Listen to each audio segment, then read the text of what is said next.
Bienvenidos a este programa especial de Tot 4 en Canal 4 Televisión, hoy dedicado a la inmigración ilegal y a la inseguridad, a la criminalidad, a lo que está pasando en nuestras calles. Os lo estamos contando desde el Hotel THB María Isabel de la Playa de Palma, con 3 invitados de los que vamos a debatir, vamos a hablar de estas cuestiones que en ocasiones parecen silenciadas. Y es que resulta que si cogemos los datos oficiales del CIS, del Centro de Investigaciones Sociológicas, nos dice que tan solo el 11% de los españoles están preocupados por la inmigración ilegal y que, si hablamos de criminalidad, solo supone la principal preocupación para el 0,7% de los españoles. Todo esto sucede cuando nos encontramos, por ejemplo, en Baleares, con una tasa de criminalidad de 64 delitos por cada 1.000 habitantes, la más elevada de España, por encima de comunidades como Cataluña o Madrid. Estamos a 10 días de las elecciones. Invito a hacer una reflexión sobre este tema: inmigración ilegal, inseguridad. Hasta el momento se han producido 3 debates organizados entre los candidatos a la presidencia del Gobierno de las Islas Baleares de todos los partidos. Uno en el Diario de Mallorca, otro en el diario Última Hora, son las 2 cabeceras de papel de la isla, y otro en el canal público de televisión, en IB3. Y en ninguno de los 3 debates, en los bloques que estaban planificados o preparados para que los candidatos pudieran expresar sus ideas y sus propuestas, en ninguno de los 3 debates se ha abordado ni la inmigración ilegal ni la inseguridad. Es un tema que parece que no existe, pero existe, está ahí. Y de eso es de lo que vamos a hablar, entre otros, con Josema Vallejo. Josema, buenas tardes, gracias por acompañarnos. Muy buenas tardes. Vicepresidente de la Asociación Una Policía para el Siglo XXI. También con Rubén Pulido, experto en muchísimas cosas, podríamos decir analista político en general, sí, colaborador de La Gaceta y experto, como te decía, en inmigración ilegal. Luego hablaremos de eso. Y con Jorge Campos. Jorge, buenas tardes también. Muy buenas tardes. Que ya saben que es el candidato de Vox a la presidencia del Gobierno de las Islas Baleares. Yo soy ese que, aunque no estuviera en los bloques de debates de IB3, metió la inmigración ilegal. ¿Lo intentaste colar? Sí, lo metí ahí. Lo primero, antes de meternos en faena ya e ir a los temas en concreto, es una pregunta que os hago la misma a los 3, porque me gustaría que me comentarais qué está pasando. ¿Por qué mediáticamente parece, o a lo mejor me lo parece a mí, estoy equivocado, pero por qué parece que no hay un problema de inmigración ilegal y no hay un problema de criminalidad en nuestro país? Josema.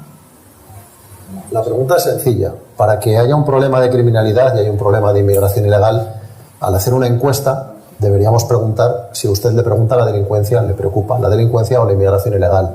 Si entre los muchos ítems por los que preguntamos, eso lo pasamos de soslayo, empezamos a preguntar, ¿a usted le preocupa la inflación? ¿A usted le preocupa la economía? ¿A usted le preocupa llegar o no a fin de mes? Probablemente los españoles, afortunadamente, todavía no hemos llegado al punto en el que veamos la criminalidad en la puerta de nuestra casa.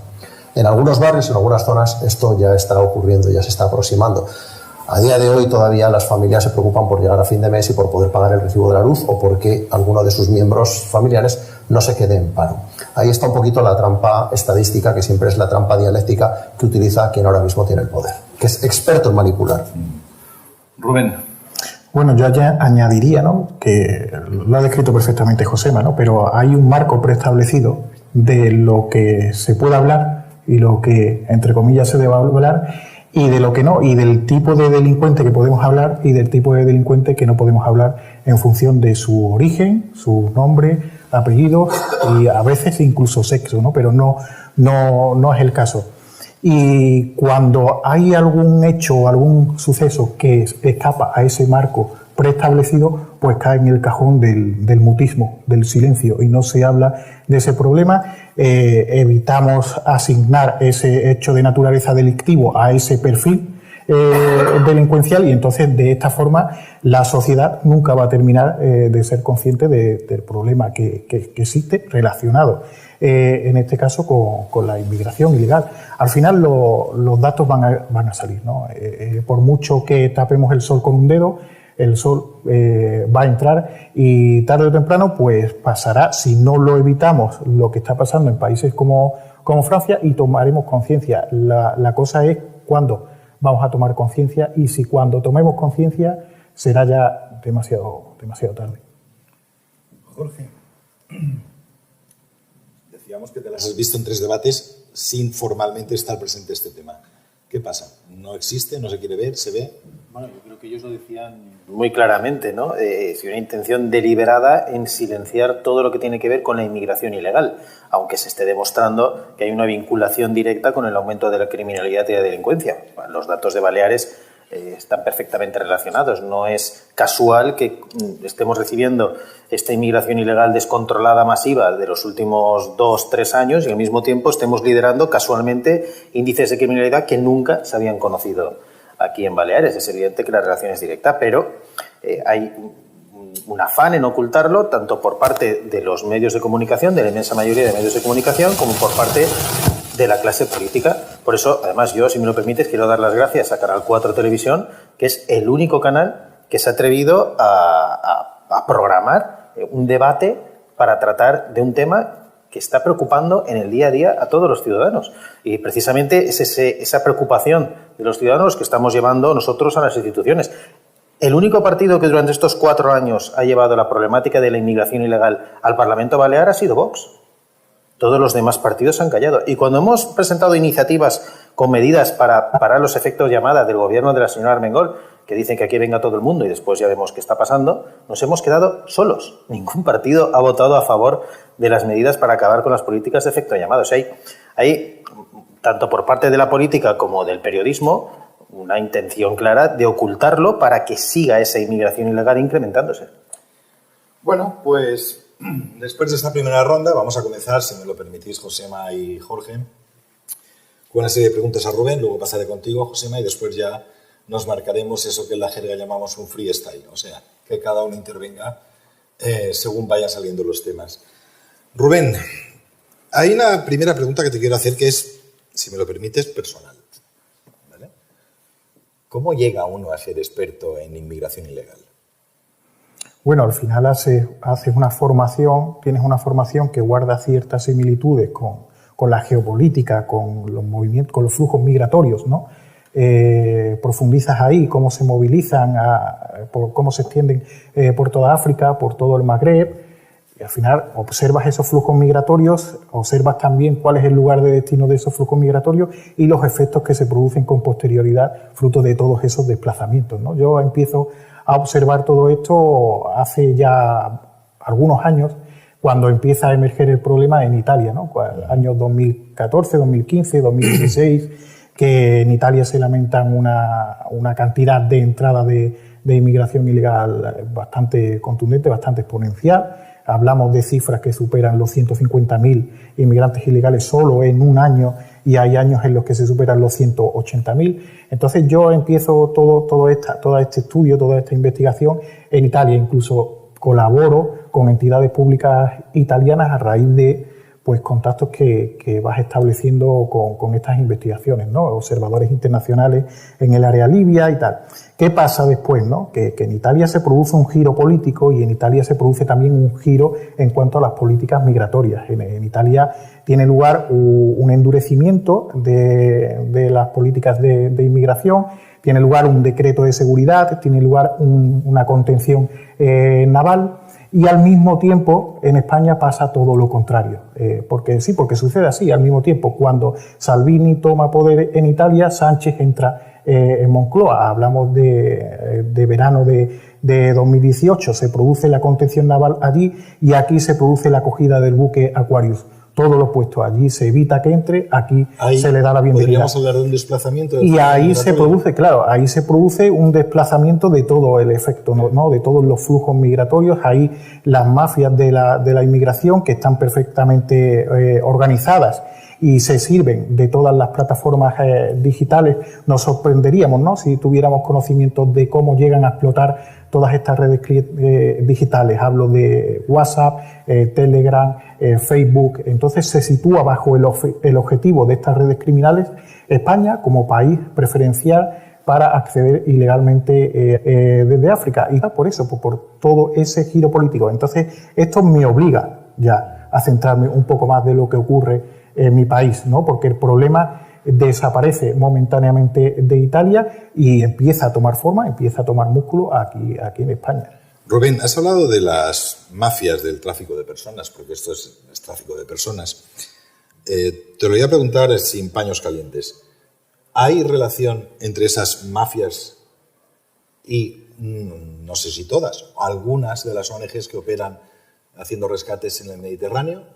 ¿Hay relación entre ellos o eso es leyenda urbana? Hombre, hay una complicidad y hay una convivencia. Y una convivencia, si profundizamos. Hay muchas monitorizaciones marítimas de las organizaciones humanitarias que operan en el Mediterráneo central. Son monitorizaciones marítimas que a través de fuentes abiertas podemos acceder. Cualquiera que tenga unos conocimientos básicos sobre navegación marítima. Estos mapitas que son los barcos, ¿no? Hay software como Vessel Finder, Marine Traffic, donde se puede ver el comportamiento que tienen estas organizaciones humanitarias. Y podemos ver sus recorridos, podemos ver cómo salen desde puertos europeos y van directamente al Triángulo, donde operan las redes criminales que hay asentadas en Libia. Podemos ver cómo salen de puertos europeos y se dirigen directamente hacia áreas tunecinas, donde también tienen su desarrollo delictivo todas estas organizaciones criminales. Ellos no se encuentran con una situación de emergencia casual. No, ellos hacen un acto de presencia frente a costas libias y tunecinas y fruto de ese acto de presencia se activa toda la maquinaria criminal en el origen de esas embarcaciones. Es que blanco y en botella, lo que pasa es que no hay alguien que quiera verlo. Luego, Libia fue en el año 2017 con la intención de contener toda esa inmigración que estaba partiendo desde el área de Trípoli, de Zuara y de otras zonas del norte de Libia, crea un grupo de guardacostas con financiación europea, obviamente, ¿no? Se crea un primer grupo de guardacostas donde se cogen a diversos militares y diversos señores algunos señores de la guerra que había, que obviamente entendían la naturaleza de estas redes delictivas. Se inyecta dinero, se confía en ellos, en su conocimiento, para contener la inmigración ilegal que parte de Libia. ¿Qué ocurrió más tarde? Que al final la cabra tira al monte. Al final estás confiando en personas que han hecho de su modus vivendi la delictividad. Entonces, al final, esa guardia costera, y de esto hay hemeroteca, ¿no?, en muchos medios europeos, y de hecho hay un informe del Consejo de Seguridad de la ONU que desmonta el comportamiento de esta guardia costera. Al final terminan dedicándose a robar petróleo y a la trata de seres humanos. Y hay muchas fotografías y hay incluso vídeos de esa guardia costera, incluso a pocos cientos de metros e incluso acercando embarcaciones y avisando de embarcaciones que iban a partir desde Libia. Entonces, para mí es evidente, ¿no? Para mí hay una colaboración, hay una complicidad y ambos actúan en un mismo escenario y al final estas organizaciones humanitarias hacen de correa de transmisión de las intenciones de esas redes criminales. Sin la existencia de esas organizaciones humanitarias, pues toda esta inmigración ilegal no llegaría a su objetivo, ¿no?, que es llegar ilegalmente a territorio europeo, porque el derecho marítimo y la legislación marítima no dice que esa inmigración termine en el puerto más europeo. Dicen que terminen en el puerto más cercano al lugar de rescate, y eso no ocurre. Rubén, has pronosticado oleadas de pateras con 48 o 72 horas de antelación. No has fallado nunca. No sé si tienes una bola de cristal o algo.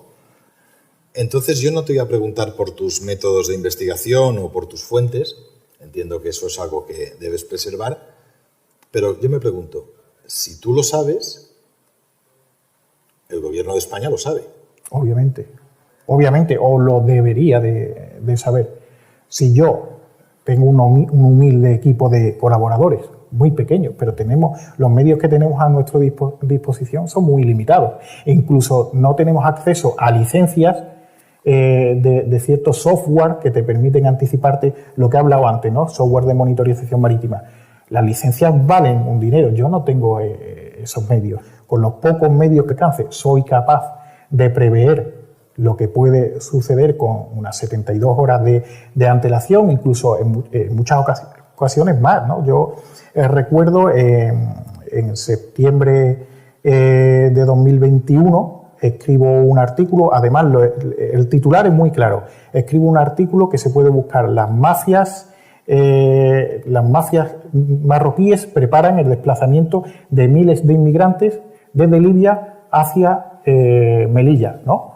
El titular es muy claro. Yo eso lo veo en septiembre, que hay miles de inmigrantes ilegales de origen subsahariano que se van a desplazar en Melilla. ¿Qué ocurre en marzo del año pasado? ¿Qué ocurre meses después? Pues si yo soy capaz de observar que todos esos flujos migratorios se están movilizando desde Libia hacia las ciudades autónomas, no lo puede ver eso la Policía Nacional, no lo pueden ver eso las autoridades marroquíes que permitieron que hubiese un asentamiento de miles de inmigrantes ilegales en el monte Gurugú. Todo eso se puede ver. Si no se evita es porque no hay voluntad. Has nombrado a la Policía Nacional, podríamos hablar de Guardia Civil, pero hasta donde yo sé, España sigue teniendo servicios secretos, inteligencia. España sigue teniendo servicios de inteligencia, servicios de información, que yo creo que tienen una capacidad sobrada para anticiparse de la misma forma que logro anticiparme yo. Es que muchas veces ya nos hemos encontrado con también aquí os voy a contar un secreto muy simple. Aparte de que se producen movimientos en redes sociales y movimientos en origen, ¿no? Y yo tengo relaciones en Argelia y tengo relaciones en muchos países de origen de esta inmigración, hay ahora un único motivo que logra frenar la inmigración ilegal con total efectividad, y son unas condiciones meteorológicas a nivel marítimo adversas. Es lo único que frena la inmigración ilegal. No hay políticas activas para frenar en estos momentos la inmigración ilegal de forma contundente. Lo único que logra frenar la inmigración son unas condiciones meteorológicas adversas. Entonces es muy simple. Cuando el mar está como un plato, con estar pendiente, ¿no?, de lo que sucede, yo creo que es más que suficiente. Yo tenía preparada una pregunta, pero después de lo que me has dicho, no sé cómo planteártela ya, porque en los últimos 5 años más o menos del gobierno de Pedro Sánchez, podemos calcular que han entrado en España de forma ilegal unas 220.000 personas por ahí, más o menos. Sí, algo más. Vale, sí. Algo más. Sí, poco más. Vamos a ser buenos y lo vamos a dejar en 220.000. La pregunta que yo quería hacerte, pero ahora ya dudo. ¿Efecto llamada? ¿Mala suerte? ¿Dolo? No, indolencia y obviamente políticas contrarias a las que se deberían de tomar, ¿no? No se está llevando. Cada vez que el gobierno quiere hacer algo para controlar la inmigración, si es que existe voluntad de querer controlarla, pasa totalmente lo contrario a lo que debería de suceder. Yo recuerdo en el año 2019, que si no me falla la memoria, que Marlaska fue a reunirse con sus homólogos Argelia, y ese verano del 2019 la inmigración ilegal aumentó exponencialmente en el área de Almería, región de Murcia, y empezó a emerger también en Baleares, cuando en el año 2018 la inmigración ilegal que estaba llegando a España desde territorio argelino era irrisoria. De hecho, por ejemplo, cogiendo cifras, en Baleares, en el año 2018, el Alto Comisionado de las Naciones Unidas para los Refugiados, ACNUR, para que nos entendamos todos, recoge en sus balances que a Baleares entran 187 inmigrantes ilegales. En el año 2018. Terminamos el 2022 con casi 2.700. Hablamos de un incremento de más del 1.300%. Ojo, que no es ninguna tontería. Y eso es fruto de la indolencia política. Es fruto de la indolencia política y de cuando se toma una decisión, tomarla en la dirección opuesta a la que se debería de tomar, ¿no? Entonces ahí se mezclan todos esos factores y también muchas veces declaraciones desafortunadas de nuestros líderes políticos, porque nos sorprendería a la velocidad que llegan los mensajes políticos al Magreb, los mensajes políticos que pueden avivar este efecto llamada. Es la mejor herramienta de marketing de estas redes criminales. Cuando un político hace una declaración desafortunada en la que se ve una mínima esperanza para esa inmigración ilegal, para que se pueda instalar en territorio español con total impunidad, esas declaraciones políticas son traducidas a una velocidad famosa, ¿no? Y llegan y se extienden por todas estas redes. Porque lo utilizan como una herramienta de marketing. Quería hacerte una pregunta sobre el perfil del inmigrante ilegal. Se nos suele decir que son personas que huyen de la guerra, que huyen del hambre. Yo creo que, evidentemente, cuando uno sale de su país, todos pensamos que va en busca de una oportunidad, de una mejor vida. Sin embargo, tuvimos un problema aquí en Baleares con delegación de gobierno, fuentes de delegación del gobierno nos confirmaron que había una parte, un porcentaje bastante elevado, de personas que venían de ambientes delincuenciales marginales del norte de África, sobre todo de Argelia, que habían sido filiados y expulsados de otros países, pero que volvían a entrar. Después recularon, dijeron que no era así. En el caso imagino que el perfil del inmigrante es muy diferente en Canarias, en Murcia o aquí en Baleares. Pero ¿dónde estamos realmente? ¿Qué parte hay de necesidad y qué parte hay de delincuencia? De necesidad hay poco más de un 10%. Y además eso te lo arrojan estadísticas de la Comisaría General de Extranjería y Fronteras, que hay que decir también que el Ministerio del Interior no hace públicos esos datos desde septiembre del año 2020. Una última pregunta antes de pasar con Josema. Los que tenemos una cierta edad nos acordamos, o lo hemos visto en algún documental o en las noticias, el éxodo de los Marielitos de Cuba. O sea, cuando Fidel Castro dijo, el que no quiera la revolución, que se vaya. Y lo que hizo fue enviar a los presos comunes a Miami. Esto es muy diferente, evidentemente, pero la pregunta es, por decirlo de una manera muy clara, ¿hay un interés de Marruecos y de Argelia, por decirlo entre comillas, de soltar lastre? Y si no lo hay, parece, en algunas ocasiones. Hay que diferenciar también mucho a las políticas de Argelia con las políticas de Marruecos. Y aquí no quiero ser abogado de uno más que de otro, ¿no? Pero sí es cierto que en los últimos años Argelia ha desempeñado muchos operativos, ha llevado a cabo muchos operativos para el control de la inmigración ilegal en territorio. No olvidemos que Argelia comparte fronteras comunes con hasta 7 países en África. Las bolsas de inmigración ilegal que se llegan a movilizar por territorio argelino, si Argelia no hiciese un control de esa inmigración, los casi 2.700 inmigrantes que llegaron el año pasado a Baleares, bueno, eso quedaría en una broma, ¿no? Si Argelia no hiciese esa contención de flujo migratorio. ¿Qué está pasando en Argelia? Pues que si bien Argelia está controlando toda esa inmigración de origen subsahariano, con sus nacionales, pues mira hacia otro lado en muchas ocasiones. Y lo que está ocurriendo es que sus nacionales que huyen de Argelia, huyen en muchas ocasiones de la justicia. Aquí no huyen del hambre y la guerra, aquí huyen de la justicia. Y eso lo podemos ver en las diligencias policiales cuando son detenidos muchos de estos jóvenes que proceden desde Argelia, ¿no? Muchos de estos tienen antecedentes policiales en origen. Luego Marruecos está haciendo otra cosa. Marruecos se está sirviendo de los flujos migratorios, del control de flujos migratorios como arma preferencial de presión diplomática en estos momentos en las relaciones exteriores con España. Es decir, Marruecos se está sirviendo de la inmigración.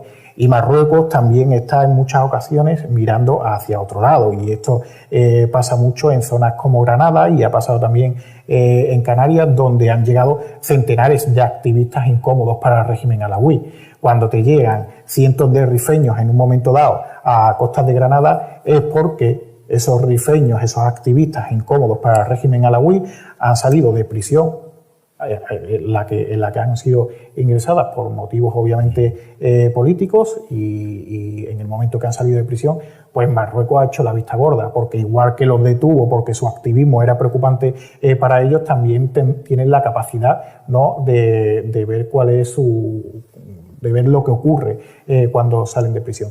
Y luego quiero hacer otro apunte, y es que en Argelia, desde hace unos años, y hablamos de estas 2 últimas décadas en las que estamos, En el norte de Argelia se está expandiendo con cada vez más, por decirlo de alguna forma, potencia y mayor capacidad, se está expandiendo cada vez más una célula de Estado Islámico, una célula yihadista que es Jun al-Khalifa, ¿no? Y miembros de Jun al-Khalifa, de jóvenes del califato en Argelia, han llegado ya a territorio español a través de las rutas de la inmigración ilegal. Hay operativos policiales que se han desarrollado en Barcelona, que han tenido su desarrollo también en Madrid, donde se han detenido a yihadistas, donde se han detenido a financiadores, a captadores o a soldados de la yihad con intenciones de cometer un atentado de forma inminente, que han utilizado las vías de la inmigración ilegal para acceder a territorio español. Porque en estos momentos la capacidad que tienen nuestras fuerzas y cuerpos de seguridad del Estado para contener toda esa presión migratoria, toda esa presión logística que se da en muchos sitios del territorio nacional, pues es muy compleja. No hay efectivos policiales suficientes en esos puntos calientes de la inmigración ilegal para lograr interceptar todas esas embarcaciones que pueden llegar en un momento dado. Almería, por ejemplo, llegaron el año pasado más de 500 embarcaciones, pero es que a mí me dicen agentes de la Policía Nacional que esas son las embarcaciones interceptadas, que en un momento dado en el que parten 40 embarcaciones desde el norte de Argelia, al final solo puedes interceptar la mitad de esas 40. Y esa es la circunstancia que utilizan estos soldados de la yihad, que utilizan estos yihadistas para colarse en territorio español si se han detectado. Y aquí ya ha pasado en Baleares. Aquí en Baleares ya el 31 de julio, creo recordar, del año 2021, en Llucmayor, se detiene a un facilitador y se detiene a un financiador, que al final había utilizado esa ruta de la inmigración ilegal que conecta Argelia con territorio español para llegar, sin ser detectado, a Islas Baleares. Y se encontraba aquí e incluso tenía la capacidad de movilizar a gente desde Marruecos, desde Argelia hasta Libia para su adiestramiento, y se servía de todas esas rutas de la inmigración ilegal, es decir, de facilitar todos esos viajes desde Argelia al archipiélago balear, se servía de todos esos fondos económicos para financiar a su vez la yihad, ¿no? Para financiar todo eso. Es decir, que la inmigración ilegal, no solo hablamos de unas redes criminales que se están enriqueciendo, sino que también hay que tener en cuenta hacia dónde van esos fondos económicos. Pues de esto hablaremos también ya en el tiempo de debate. Gracias, Rubén. Vamos con Josema. Josema Vallejo, ¿cómo estás? Muy bien, encantado de estar aquí en las islas. Estás de enhorabuena, además, porque no hace mucho, ya que has venido, vamos a enseñar. ¿Vamos a hablar de mi libro? Vamos a hablar de tu libro. Estupendo. Escrito a la limón con Samuel Vázquez, Don't Fuck the Police. Ya lo podéis traducir vosotros mismos. Yo, que soy de la vieja guardia y que me lo he leído antes de venir, ¿vale?, me ha suscitado un gran interés. Yo lo recomiendo también, por cierto. Gracias. Me ha suscitado un gran interés y muchas preguntas. En el libro, Josema y tu compañero Samuel habláis del papel de la policía, que esto parece que es algo que no tiene mucho secreto. Uno piensa, hombre, no, la policía pues está, persigue a los malos, ya está, se acabó y no hay más. Pero habláis mucho de la anticipación, de la prevención al delito, no de perseguir al delincuente cuando ya ha delinquido. ¿Qué policía tenemos hoy en día? Pues, ¿cómo está el país, amigos? ¿Cómo está el país? Pues, como está el país, está la policía y está la Guardia Civil. Y están las fuerzas y cuerpos de seguridad del Estado. Esto es un desastre. Y hay que decirlo sin paliativos. Es un desastre. Has estado hablando un largo rato con Rubén. Y Rubén ha ido desgranando piececitas que podemos aplicar a todos los ámbitos y a todas las esferas de lo que está pasando en España.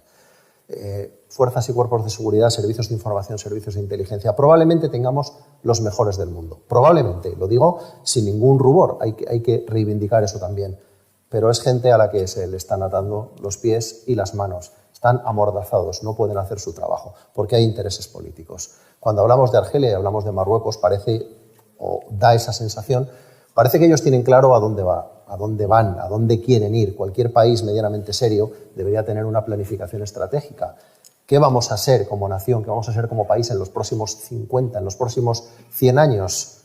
España, sin embargo, no parece que tenga esta intención. A España solo le preocupa qué voy a hacer esta tarde, qué voy a hacer mañana para seguir manteniéndome en el sillón del poder. No hay una política en nada sensato, en nada tangible que el español de a pie pueda tocar como para tener una política medio sensata y medio normal en la planificación estratégica de las relaciones internacionales.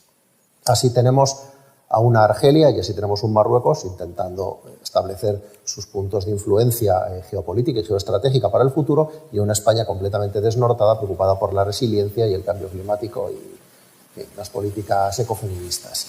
En este libro describimos muchísimas de las cosas que están pasando, muchas de las cosas que ha dicho Rubén, muchas de las cosas que diremos aquí, un poquito para que la gente de a pie, si lo has leído lo verás, diga, pero ¿esto es verdad? ¿De verdad estamos así? Pues sí, señoras, señores, de verdad estamos así. ¿Es preocupante la inmigración? Pues bueno, la inmigración siempre es preocupante en cuanto que hay personas más o menos desesperanzadas, con más o menos necesidades, que intentan buscar una vida mejor. Creo que a eso no nos oponemos absolutamente nadie. Pero el problema es que cuando llegan aquí, lo que se les ha vendido desde las instituciones es una absoluta falacia. Como bien ha dicho Rubén, una mafia de personas no deja de ser más que una agencia de viajes, y una agencia de viajes necesita que su producto se venda. ¿Cómo se vende su producto? Os ofrezco un transporte seguro.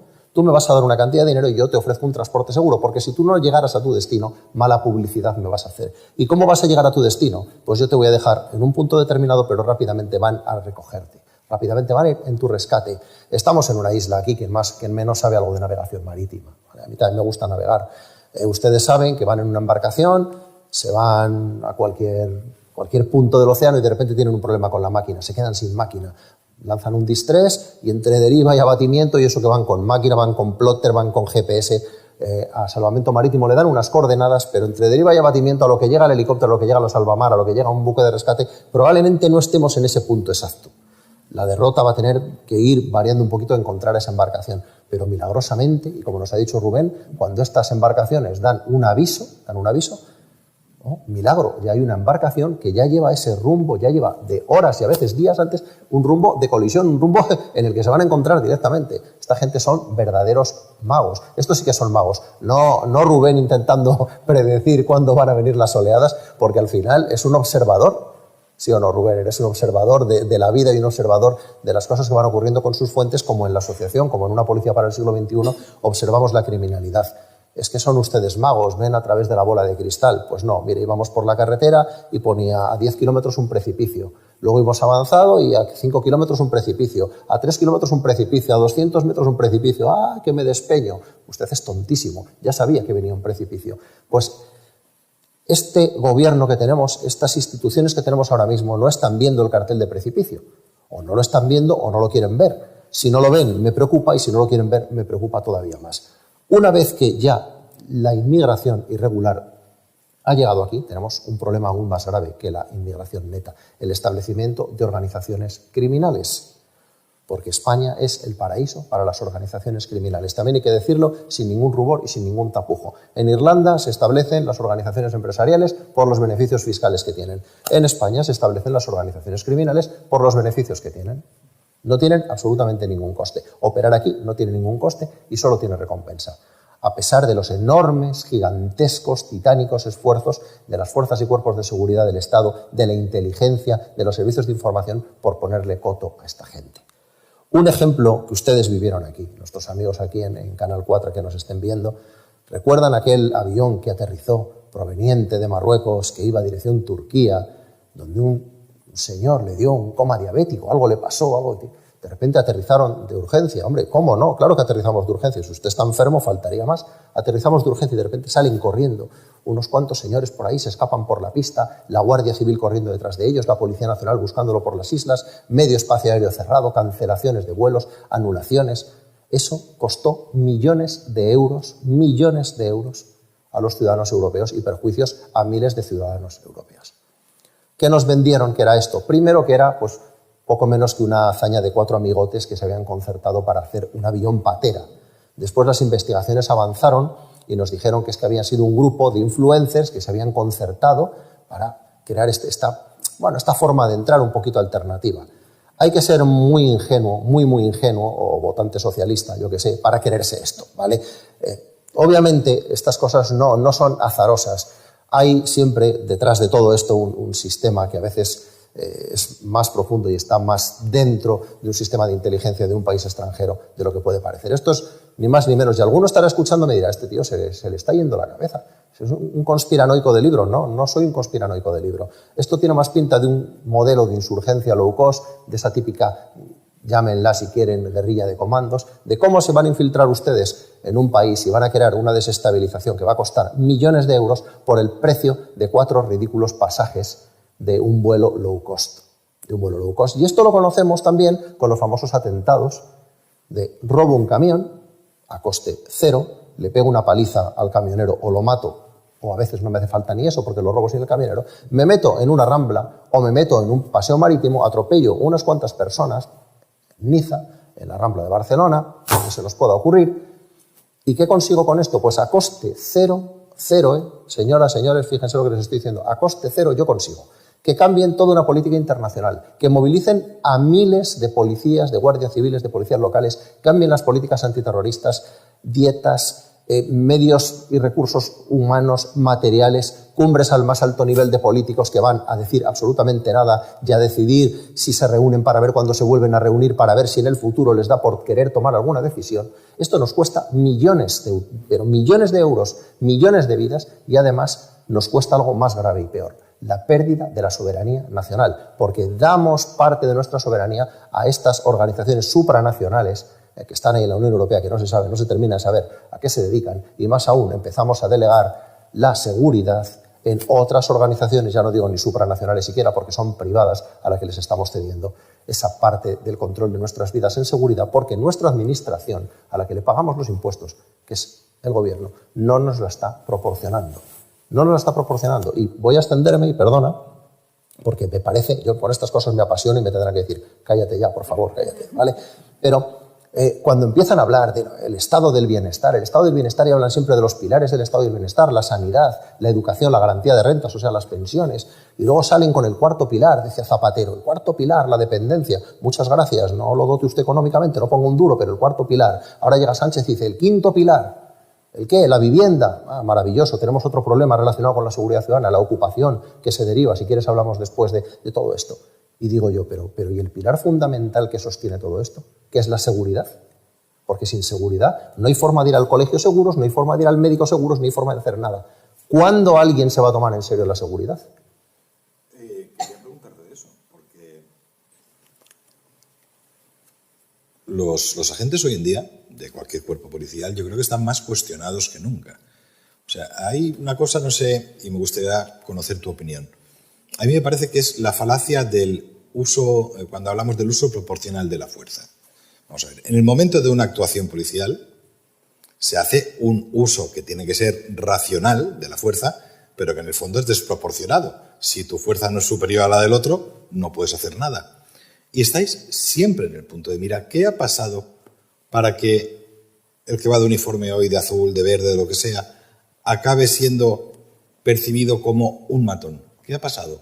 ¿Por qué ha habido ese cambio en buena parte de la sociedad? No se está explicando la función policial. No se está explicando. Y yo muchas veces entiendo cuando el ciudadano ve una actuación policial y dice, se ha aplicado demasiada fuerza, hay brutalidad policial, hay demasiada agresividad. Yo puedo entender al ciudadano, porque en nuestras redes de comunicación, en nuestros gabinetes de prensa, deberían explicar esos procesos.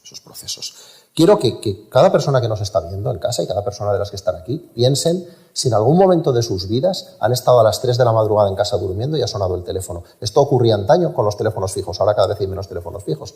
Pero una llamada a las 3 de la mañana, ¿qué pasa con nuestro corazón? De repente empieza a bombear. Un susto terrible. Si además tenemos a un familiar fuera de casa, de viaje, tenemos un hijo o una hija que han salido por ahí, nuestro corazón se acelera de una manera que es una verdadera locura. ¿Por qué? ¿En qué estamos pensando? En lo peor.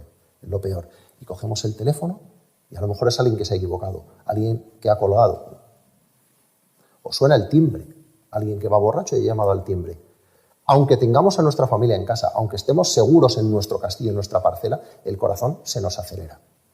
Piensen en qué ocurriría si alguien les entra en su domicilio a las 3 de la mañana, a las 4 de la mañana. El susto es terrible. El corazón empieza a actuar, se elevan los niveles de cortisol, de adrenalina. Se activa nuestro cerebro primario, nuestro cerebro racional deja de dar instrucciones. Nosotros tenemos una serie de conocimientos y una serie de habilidades de forma natural, por lo que hemos estudiado, por lo que hemos aprendido, pero cuando está en peligro nuestra vida y la vida de los que queremos, no voy a decir que nos volvemos locos, nos volvemos pasionales. Y en ese momento, yo como teórico experto en armas, porque así es mi formación académica y mi formación policial, debería saber, bueno, pues en el momento que yo monte el arma, esta persona que ha entrado se asustará, porque al oír la corredera deslizarse dirá, tiene un arma.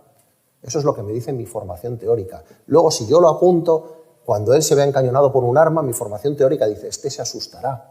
Pero la realidad es que no se asusta cuando escucha la corredera y no se asusta cuando yo le pongo un arma aquí.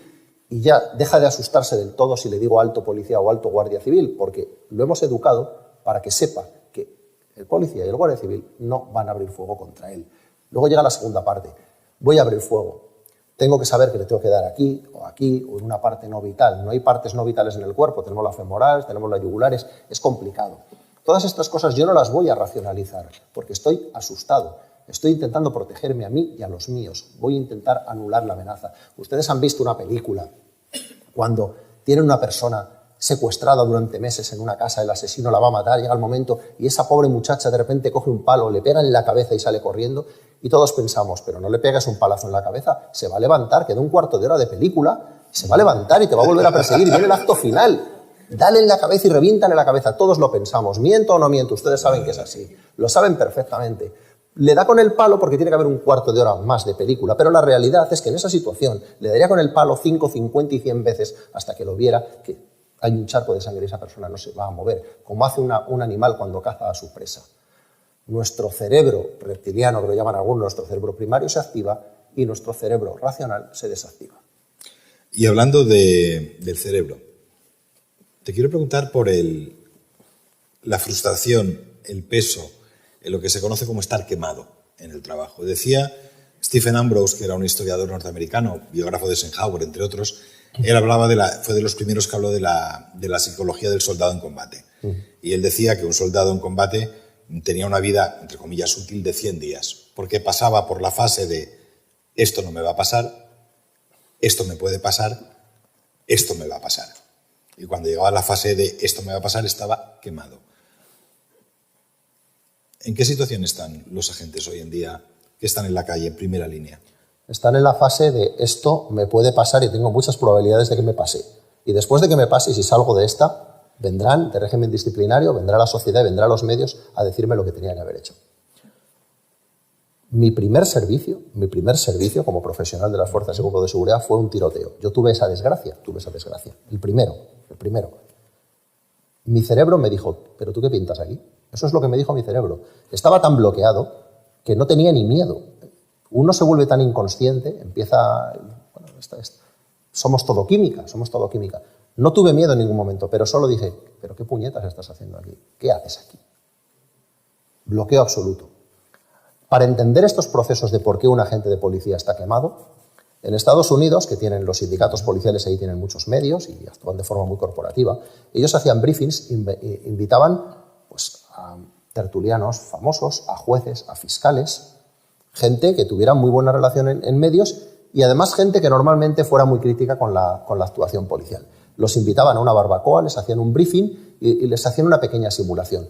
Les decían, ustedes van a entrar en esta casa que hemos preparado, en una nave, y la preparaban a modo de casa. Y el aviso que les han dado ustedes como agentes, pónganse en el papel de cualquier agente que patrulla por su ciudad, es que hay una persona dentro que probablemente va armada y dentro parece ser que hay algún rehén, pero no les han dicho nada más. Ellos empezaban a pedir información, el señor fiscal, el señor juez, la señora periodista, pedían información, pero no saben nada más. No, el aviso a la patrulla es, hay una persona dentro, probablemente va armada y parece ser que hay algún rehén. Bien.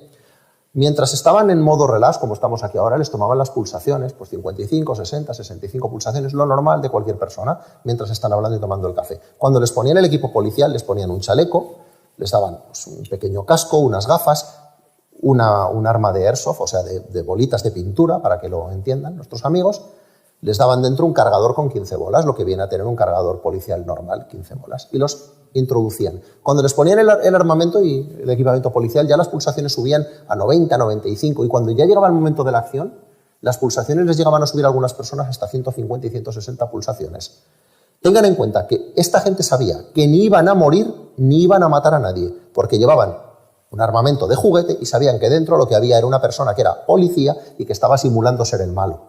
Cuando entraban, Sucedía allí la acción, nadie sabía muy bien el qué, y cuando salían les hacían una serie de preguntas. Señor juez, señor fiscal, ¿cuántas personas habían dentro? No sé. ¿Cuántos disparos ha efectuado? No sé. ¿El malo le ha agredido con un arma blanca, con un arma de fuego? No sé. Alguno daba respuestas más o menos coherentes, pero ninguno acertaba absolutamente nada. Muy bien. ¿Se ha dado cuenta de que había una rehén? No, no me he dado cuenta. Mire, era una niña, ahí está la silueta. ¿Ha visto el balazo que le ha pegado en la cabeza, señoría? ¿Que le he pegado un balazo en la cabeza? Sí, mire, le ha pegado un balazo en la cabeza. 2 balas han salido por la ventana, por ahí pasaba una señora. Otras 3 balas han ido a la pared. Usted le ha vaciado el cargador y después de vaciarle el cargador, porque le tenemos grabado en vídeo, le ha dado como 25 veces más al disparador. Se ha vuelto usted loco. ¿Ha muerto, señoría? No, no sé. No ha llegado a saber si el agresor le... No lo sé. Pues mire, el agresor llevaba un arma blanca, llevaba un filo cortante, obviamente de plástico, con pintura. Y mire, mírese al espejo. Marcado por todas partes. Está usted muerto, pero no una vez. Está muerto 7 veces. ¿Y le ha dado usted al malo? No lo sé. Pues sí, le ha dado al malo, pero mire, le ha dado 4 veces en la espalda, porque el malo se ha dado la vuelta y se ha marchado. ¿Y ahora qué, señoría? Pues como me han dicho a mí en algunas simulaciones que hemos hecho aquí con la asociación, yo a este policía lo hubiera condenado y lo hubiera metido en la cárcel. ¿Y ahora qué? ¿Ahora qué hacemos con usted? Estas cosas cambian. Pues cuando un agente de policía se ve en una situación así, y no le digo matar a nadie, le digo abrir fuego, y es juzgado en un procedimiento que dura 2, 3 años, es suspendido de empleo y sueldo, es cuestionada su profesionalidad, al final sale absuelto o no, o acaba en prisión, o acaba perdiendo el pan de sus hijos, lo que ocurre es que ya no acude con la misma presteza a las llamadas de auxilio de los ciudadanos. Ejemplos como este les puedo poner muchísimos, pero no quiero extenderme. Una última pregunta antes de que pasemos ya a la tertulia. Hace ya muchos años de esto.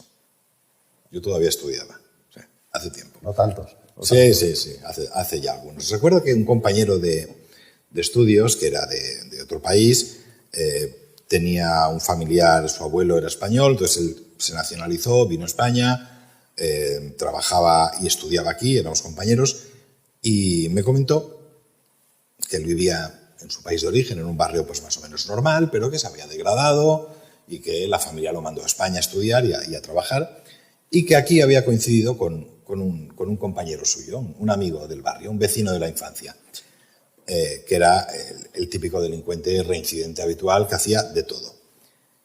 Y él me dijo, este tío, en mi barrio, en mi país, no era nadie. Aquí es el terror. Y me dijo, no estáis preparados para esto, no sabéis lo que hay. ¿Cómo ha cambiado la delincuencia? Pues yo a finales de los 90, porque por situaciones de la vida yo tengo que viajar mucho a Francia y paso allí temporadas y conozco ciertos barrios. Yo a finales de los años 90 vuelvo aquí una vez después de un viaje muy revelador, una temporada que estuve viviendo allí. Dije, allí hay barrios donde la gente está con un Kalashnikov. Eso te lo estás inventando. No me lo estoy inventando. La gente está con un Kalashnikov. Vuelvo a hablar de películas. A mí las películas me gustan porque reflejan parte de la realidad. La gente cree que las películas son exageradas. No, las películas se quedan bastante cortas en determinadas realidades. Y habrán visto cómo empiezan a entrar la policía persiguiendo un malo a un edificio y el edificio no se acaba nunca. De un pasillo va a otro, de otro pasillo salta una escalera. Esas redes criminales que hay en esas zonas destruyen un edificio entero por dentro, lo perforan como un queso de Gruyère, se hacen de un piso, se hacen un dúplex al otro, de una ventana pasan a la otra, de un rellano de escalera hacen una puerta para el otro lado, a fin de proteger, a modo de fortaleza medieval, de la acción policial, a fin de protegerse. Bueno, pues hasta esa delincuencia es pequeñita para lo que hay. ¿Por qué? Porque aquí estábamos preparados a esa delincuencia de los años 80, el kinky, el navajero, el delincuente que nos han mitificado tanto en estas películas del cine kinky, que era un delincuente peligroso, que en un momento dado te daba un navajazo y te destripaba o te pegaba 2 tiros. O esta red criminal de aquellos años 80 y 90 de los narcotraficantes gallegos que en un momento dado te podían llegar a matar. Pero aquí no estamos preparados para que nos sienten en una silla, nos embadurnen de gasolina, nos corten los brazos con una motosierra o nos seccionen las vértebras para que no nos podamos mover y nos peguen fuego porque no hemos hablado. O porque hemos hablado demasiado, o porque hemos perdido determinada cantidad de mercancía, o porque hemos hecho un vuelco, le hemos robado la mercancía a otro narcotraficante. No estamos preparados para eso. No estamos preparados para que venga un marero y nos diga, su hija, esta noche la quiero en mi casa, a las 9 de la noche.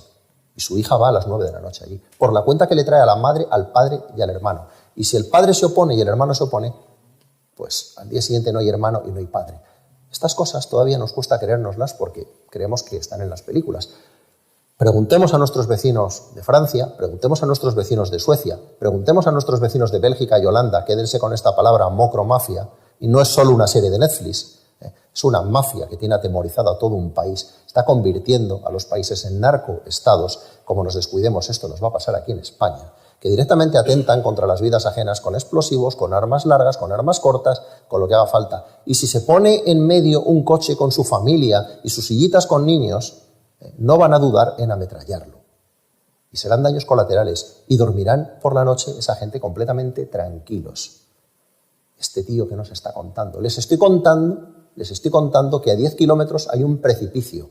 Dentro de un año les diré que a 5 kilómetros hay un precipicio y ustedes se lo pueden creer o no se lo pueden creer. Pero no sean tan ingenuos o no sean tan tontos de cuando se estén despeñando por el precipicio decir que nadie les ha avisado.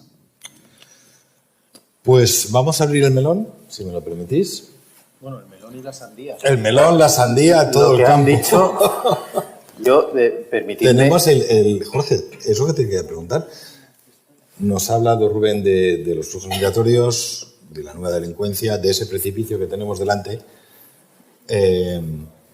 Y vamos a hablar de eso, de islamización, zonas no-go, barrios en los que no se puede entrar o es difícil vivir.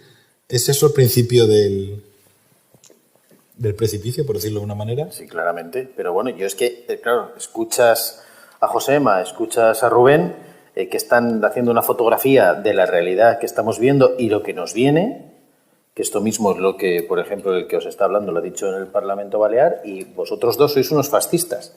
Pues sois en palabras de la presidenta del Gobierno Balear, señora Armengol, quien hace este discurso que no es más que relatar lo que estamos sufriendo, es un fascista. Esto es así. Y por eso, además, los grandes medios de comunicación también.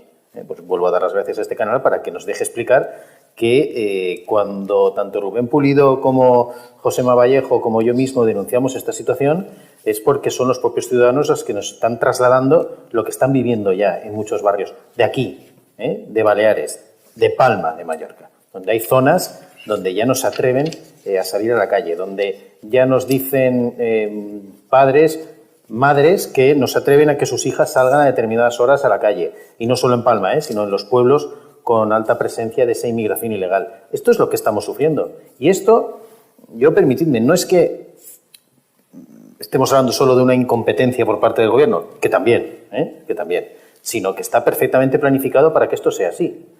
Y hay unas directrices muy claras para favorecer todo este tipo de inmigración ilegal. Antes, Rubén, además, decía claramente, donde decía, si yo sé lo que va a pasar dentro de 72 horas, ¿cómo es posible que no lo sepa nadie? Claro que lo saben.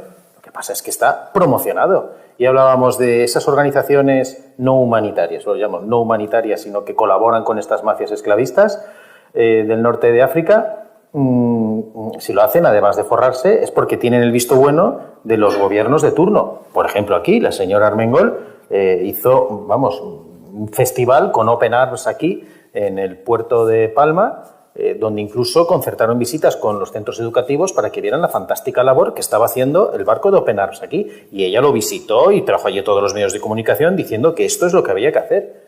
Bueno, pues yo creo que está claro que están promoviendo desde las propias instituciones la inmigración ilegal. Que va. Aparte, ¿qué había que hacer? ¿No? Porque claro. Al final todas estas organizaciones humanitarias son tremendamente hipócritas. Antes de entrar aquí, antes de estar con vosotros, he hablado fuera con una persona que me hablaba de la poca sostenibilidad, ¿no? Y la poca solidez de algunos argumentos, ¿no? No hay argumentos más poco sólidos, argumentos más frágiles que los que utilizan estas organizaciones humanitarias, que dicen que están allí para salvar la vida de estas personas, pero no te dicen que en los últimos 5 años han fallecido en esa zona, en ese escenario, más de 20.000 personas llamadas por la presencia de estas organizaciones humanitarias. Ni tampoco te dicen que desde el año 2018 en las rutas de la inmigración ilegal con destino a territorio español se han dejado la vida más de 5.000 personas. Cifras nunca vistas. Y eso es fruto de que a más desplazamientos, mayor mortandad. Es decir, estos que dicen salvar personas están convirtiendo el Mediterráneo en un auténtico cementerio. Están convirtiendo la ruta atlántica en un auténtico cementerio. ¿Y saben lo peor? Que lo saben. Porque ya hay muchos expertos que desde hace años han avisado de que se están dando situaciones de navegación precaria, situaciones de uso de embarcaciones de condiciones de flotabilidad prácticamente nulas por la presencia cada vez más cercana de estos operativos de rescate. Si un señor de la guerra quiere ganar dinero y sabe que a 50 millas náuticas va a haber un operativo de salvamento marítimo o de una organización humanitaria, ¿para qué se va a gastar dinero en una embarcación de fibra de vidrio? Llena una neumática y los lanza al mar. Entonces, al final, los mismos que dicen salvar son los que están llevando a cabo el mayor genocidio que hemos vivido en los últimos años. Claro, y encima provocan esta cantidad de muertes en el Mediterráneo, pero después nos provocan a nosotros un problema añadido que también acaban en muchas ocasiones en muerte. Y claro, si escuchamos a Josema, donde te dice claramente que el modelo policial pues está aún en los años 80 preparado para el vaquilla y compañía, pues hay un interés político en que esto sea así. Claro. Pero mira, si me permitís, porque mira, yo me he traído aquí, para que veáis que esto está perfectamente promocionado. Yo me he traído aquí el Objetivo de Desarrollo Sostenible de la Agenda 2030, el punto número 8. Ya tardaba en salir la sostenibilidad. Sí, Gracias porque... Luego hablaré de la ecorresiliencia. Por eso digo. Pero el Objetivo de Desarrollo Sostenible número 8, el ODS, que realmente más que Objetivo de Desarrollo Sostenible son objetivos de demolición social, nos habla, dice, la contribución de la inmigración internacional al crecimiento inclusivo y el desarrollo sostenible. Esto es el ODS número 8. Esto es, quiero recordar, la Agenda 2030, la que todos los que llevan el PIN multicolor, las políticas y leyes que se están aprobando en el Gobierno de Baleares van en relación con esto, por el Gobierno de España, por instituciones, por patronales, por sindicatos, todos estos que defienden esto. Bueno, pues si la contribución de la inmigración internacional al crecimiento inclusive es algo que hay que promocionar desde todas las instituciones, esto es el más claro efecto llamada de inmigración ilegal. Y esto es una de las normas, como decía Margallo, que para él esto es el Evangelio, esto es uno de los pilares de desarrollo legislativo y de acción política de la mayoría de países que tienen este tipo de gobiernos que asumen la Agenda 2030. Con lo cual, si las políticas que se desarrollan desde los gobiernos de turno van en este sentido, está claro que está promocionado por el gobierno. Y dirán muchas personas, sí, pero ¿qué interés tienen en que tengamos esta invasión de inmigración, que tengamos esta inseguridad? Bueno, pues porque los indicadores, el plan general de esta Agenda 2030 es una sustitución poblacional, una disolución de las identidades nacionales, crear una transformación social y humana donde la persona ya no tiene arraigo con lo suyo, sino como ya está invadido de gente de todas partes, pues le da exactamente igual lo que pase a mi país o no va a haber reacción, además muy vinculado a la pobreza, porque evidentemente estas situaciones de inseguridad y demás van creando pobreza, el que se lo puede permitir se va a otras zonas donde no van a tener ningún problema o incluso a otros países y al final queda una amalgama de población perfectamente controlada por los gobiernos de turno, con sí, altos índices de inseguridad, pero que no les va a afectar a todos esos que viven a cuerpo de rey de la mano pues, de esas grandes multinacionales, de la mano de los gobiernos de turno, de comisiones europeas y de organizaciones internacionales. Con lo cual, digo para que veáis que esto está perfectamente planificado. Vale, entonces mi pregunta es, yo os apuntaba el tema de los barrios, las zonas no-go, digamos, ¿no? Eso que no puedes entrar. Y tú apuntas que hay un interés en ello. A lo mejor es una delincuencia o una criminalidad, podríamos decir, entre comillas, de baja intensidad, por decirlo de alguna manera, pero que evidentemente interfiere en la vida de los ciudadanos. Yo recuerdo la primera vez que estuve en Bruselas, hace bastantes años, antes de los atentados de Bruselas, llegamos de noche, es una ciudad con un tráfico horroroso, nos tuvimos que retirar, nos tuvimos que hacer una ruta alternativa, pasamos por Molenbeek, hoy en día todo el mundo conoce Molenbeek, yo no sabía ni lo que era. Y yo dije, perdón por la palabra, dije, hostias, estoy en Irán. Me quedé muy sorprendido. Ojalá estuvieras en Irán. No sé. Y ahora me sorprende, a ver, a lo mejor no hemos llegado a ese precipicio como apuntabas, pero sí que empezamos a ver símbolos de lo que pasa, signos de lo que está sucediendo, y vuelvo a insistir. Es como una criminalidad o unas costumbres o un multiculturalismo malentendido, a lo mejor, que es lo que os quiero preguntar. Decía Luis Pancorbo, el antropólogo, contaba una historia de un reyezuelo de los mares del sur que cada semana se comía a una mujer, a una de sus esposas, porque así podía renovar el harén. Que va a quedar una sanción por el Ministerio de Igualdad por decir eso. No, esto. Y entonces él decía, y Pancorbo decía, no, eso no era su costumbre, eso era glotonería. Una cosa muy sencilla de explicarlo. Y entonces tenemos esa delincuencia, parece que son costumbres, formas de vida, multiculturalismo, relativismo moral, Ese ha sido pero el en el problema. fondo lo que nos está afectando es a nuestra forma de vida. Es que ese ha sido el gran problema. En los procesos de aculturación que se nos venden en las facultades, nos están diciendo que incluso aquello que decíamos, la integración, nos dicen, no, la integración no, porque si tú pretendes que alguien de fuera se integre, lo que quieres es imponerle tu modelo. Tiene que darse un proceso de aculturación en el cual haya una igualdad plena entre las costumbres que ellos traen y las costumbres que tú aportas. Bien, hay teorías que hablan de que toda sociedad que es tecnológicamente superior acaba fagocitando, perdonadme, porque tengo unas alergias terribles, se me traba hasta la lengua ya, fagocita a la civilización que es inferior. Esto se ve muy bien en las películas de Star Trek, donde se habla de no interferencia. ¿Vale? La primera directriz. Correcto, eres friki como yo y esas cosas me gustan. No, es que todo lo que se contiene en estas cosas es algo que ahora, desgraciadamente, estamos viviendo y que no sonaba en la ciencia ficción. Toda civilización tecnológicamente superior fagocita a la civilización inferior. Pero démonos cuenta que esto está ocurriendo al revés. Civilizaciones cuyas estructuras sociales han fallado y que precisamente morde ese fallo, migran a esta vieja Europa que se supone es más civilizada y más avanzada. Lo que están haciendo es destruir estas costumbres. ¿Por qué? Porque les hemos dicho, trae tus costumbres y nosotros las vamos a adoptar. ¿Costumbres cuáles? Alimentación, música, pero también están trayendo sus nuevas formas de delincuencia. En la asociación siempre nos gusta decir, el círculo que tenemos en España para integrar personas es enorme, es muy grande, pero hay un marco, y es el marco constitucional, el marco del derecho penal y el marco de los códigos de buena vecindad. Usted de esos no se puede salir. ¿Y por qué? ¿Porque sea un capricho nuestro? No, pues porque desde que esta sociedad existe, con las desgracias y las tragedias y la sangre que nos ha costado llegar hasta aquí, es la más perfecta, con sus miles de defectos, que la historia ha conocido. La sociedad europea es la más perfecta que la historia ha conocido, con todos sus problemas. Si usted viene aquí y trae sus costumbres bienvenidas, pero no entran dentro de este marco y es un marco enorme, usted las tiene que dejar afuera. Esto es algo que hay que empezar a perder ese complejo. No, esta costumbre suya no es bienvenida. Es que aquí la ablación en mi tierra, pues mire, aquí la ablación no es bienvenida. Es su costumbre, pero no es bienvenida. Es que mi mujer lleva niqab, hijab, burka, pues muy bien, pero mire, aquí esa costumbre no es bienvenida. Mi mujer va 11 pasos detrás de mí. Fantástico, pero aquí esa costumbre no es bienvenida. En mi tierra yo me siento en el bar y la mujer no puede estar más que en casa y si sale tiene que ser acompañada de un varón de la familia. Pues maravilloso, pero aquí eso no es bienvenido. Y cuando perdamos el complejo a decir esto alto y claro, podremos empezar a tratar de otras cosas. Principales perjudicados, los inmigrantes, que los hay y son miles, que vienen aquí con la intención plena de hacer una vida feliz con sus familias, adaptándse a nuestro modo, porque han huido de sus sociedades fallidas. Tristemente, eso no es lo que nos está viniendo, porque lo que nos viene por estas redes es lo que hemos hablado y hay que reiterarlo.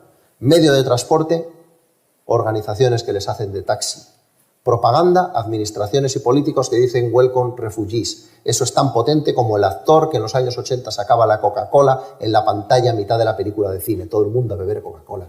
Todo el mundo allí con estas redes globales, con estas redes sociales y medios de comunicación, vienen aquí porque se lo ha dicho una alcaldesa de la ciudad principal de España y una de las principales capitales europeas, que es Manuela Carmena, cuando les decía en Madrid, welcome refugees. Tenemos el taxi, tenemos la bienvenida en España, las mafias se están frotando las manos. Y también tienen el actor, ¿eh?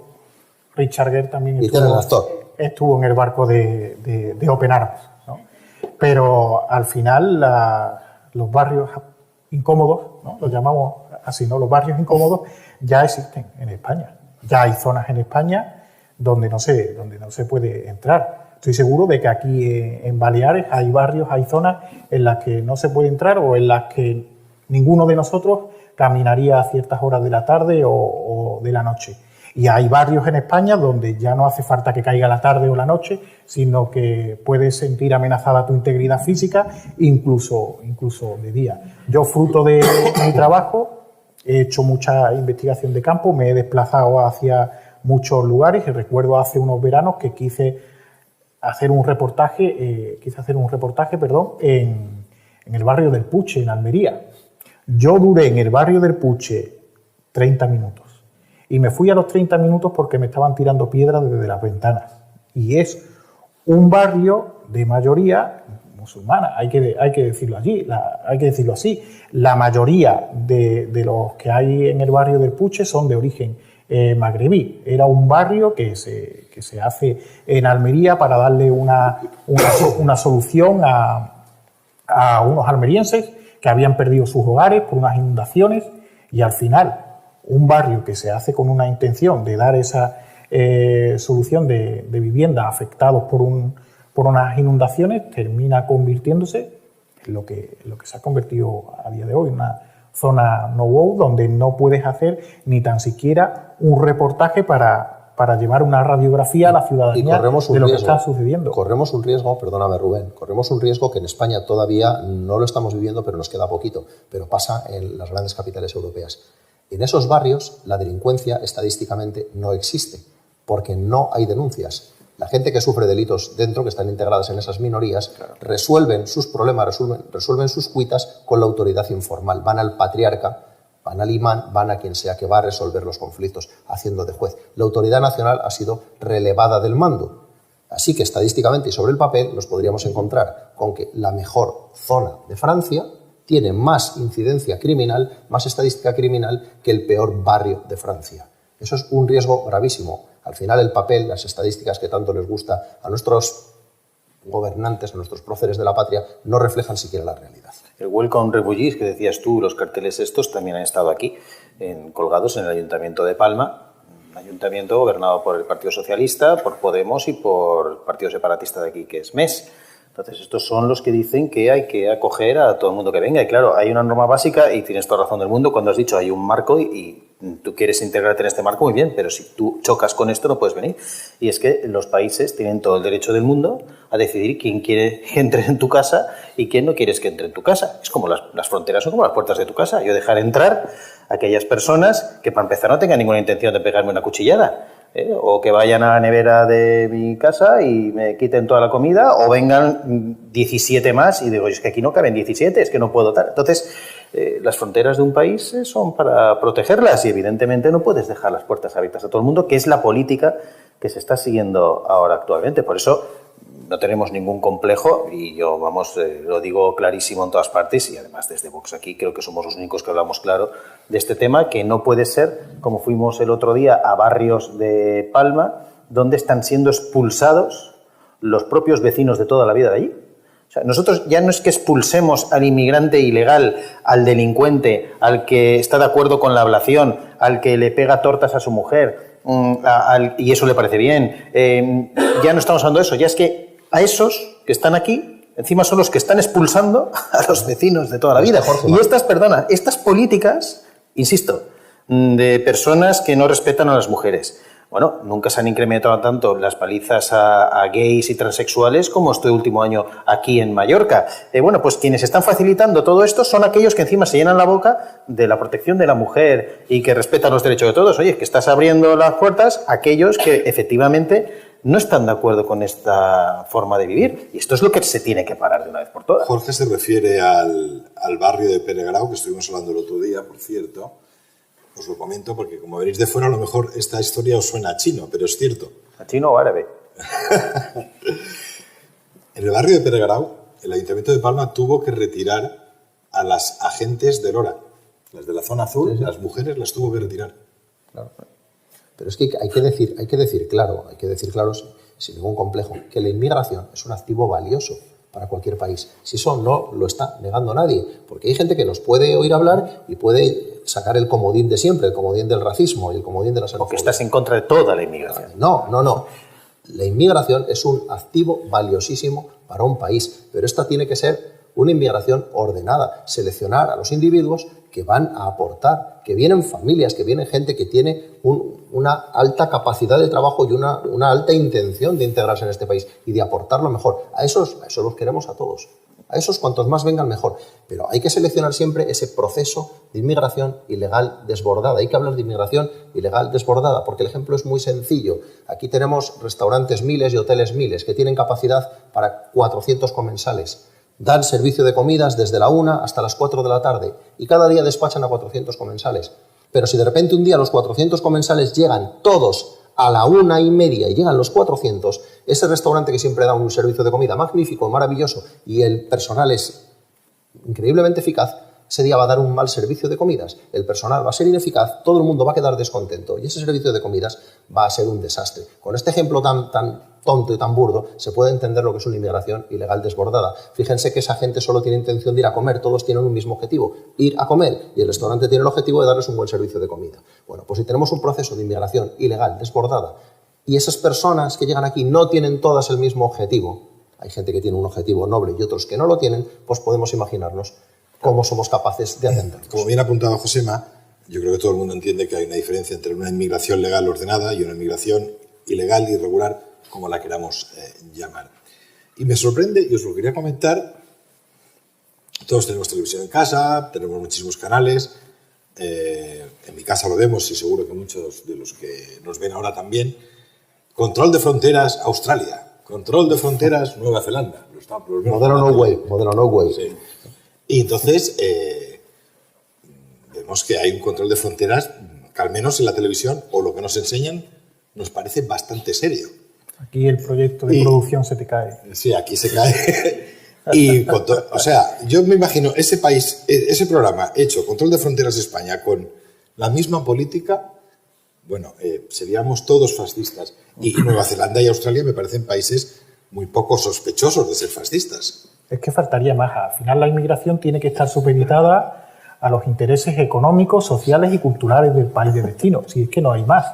Si guardando esas premisas, todo iría bien. Y luego ha dicho antes Josema que el papel lo aguanta todo. Y de eso también quería hablaros, ¿no? Hay unas estadísticas que tenemos al alcance, la mayor parte de los analistas, periodistas, que son los magníficos balances de inmigración del Ministerio del Interior.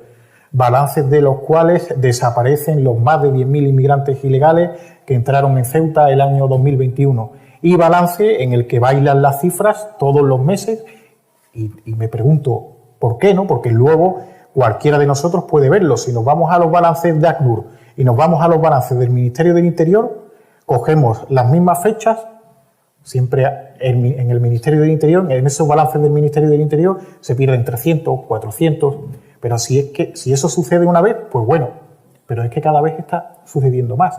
Es que lo peor no es que ya acceda inmigración de forma ilegal a territorio español, es que ya no sabemos cuánta Eso es que han puesto a tezanos allí a Claro, es que no sabemos cuánta inmigración está entrando en estos momentos. Ni sabemos cuánta inmigración está entrando, ni sabemos de dónde viene, ni sabemos con qué intenciones, porque lo que has apuntado antes, si haces un proyecto de producción de ese programa en España, se te cae por completo. Había que proponérselo a Canal 4 a ver si se anima. Estadísticas, números, lo estabas apuntando, a los flujos migratorios, pero también a los delitos. Yo estoy un poco sorprendido, no sé, ¿es verdad que a efectos estadísticos cuenta lo mismo un tirón de un bolso que robar una Coca-Cola en un bar? Exactamente lo mismo. ¿Una agresión también? Exactamente lo mismo. El balance de criminalidad nosotros lo definimos como insulto a la inteligencia. Es un insulto a la inteligencia. Nadie quiere sufrir un delito, nadie. Pero si yo le pregunto a cualquiera de nuestros amigos de aquí de Canal 4, ¿usted qué prefiere? ¿Que le roben la cartera al descuido?